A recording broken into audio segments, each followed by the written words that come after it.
about selective mutism and how, if left unattended, it can create learning difficulties in school. So the first thing we need to understand is what is selective mutism. If you were to go onto the internet and look for the word selective mutism, it can be quite overwhelming for some parents, or scary for some of us, and for some of us it's like quite complex. Okay?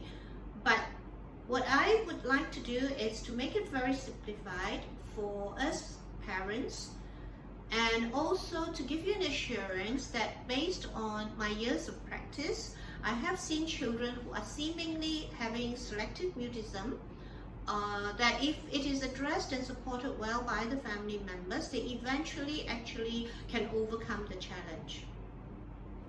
Selective mutism is a situation where a child refuses to respond when they are in a new environment.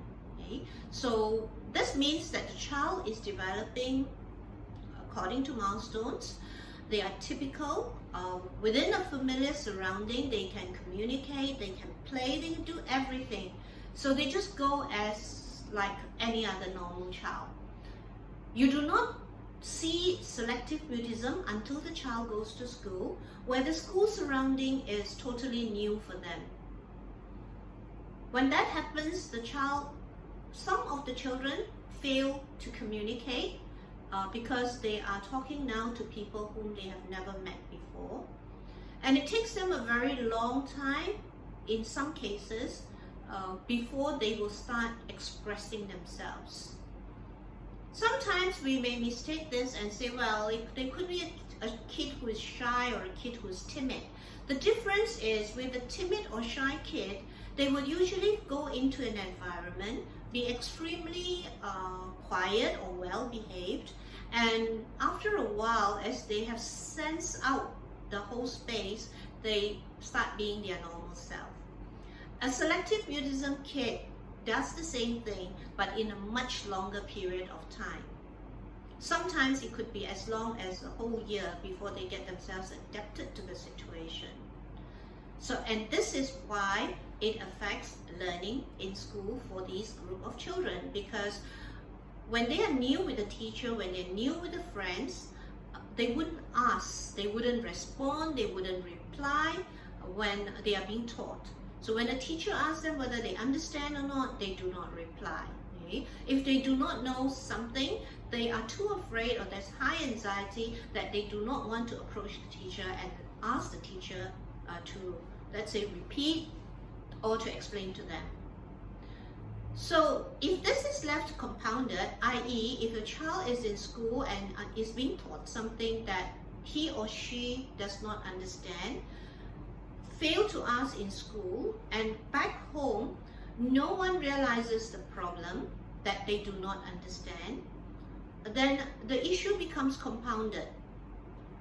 And typically a school year is, although it's a one year of schooling, if you take away the breaks and the holidays, you're probably talking about a kid being in school between 7 to 8 months, okay?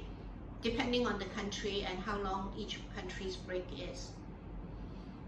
When a child has selected mutism or selective mutism, they sometimes start opening themselves up when the term is over. And this is where we have a major issue, because once they are already comfortable with the teacher, very often they do not get the same teacher in the following year. And when this happens, then they start all over again trying to understand the teacher or teachers, and by the end of the whole school year, it repeats itself.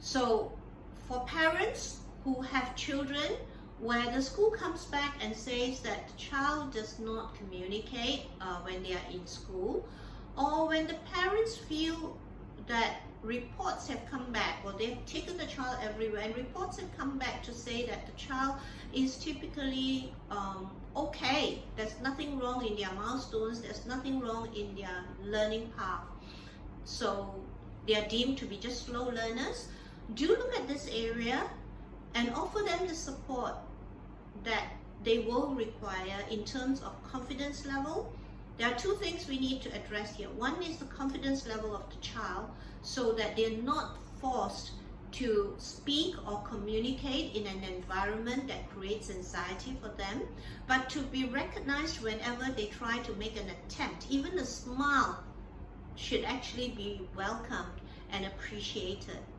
And then it's also for the parents to do additional work at home to make sure that whatever the child does not understand is being taught at home, so that when the child goes to school, the child just have only one stress level, which is a new environment, and not two stress levels where it's a new environment and struggling to learn as well.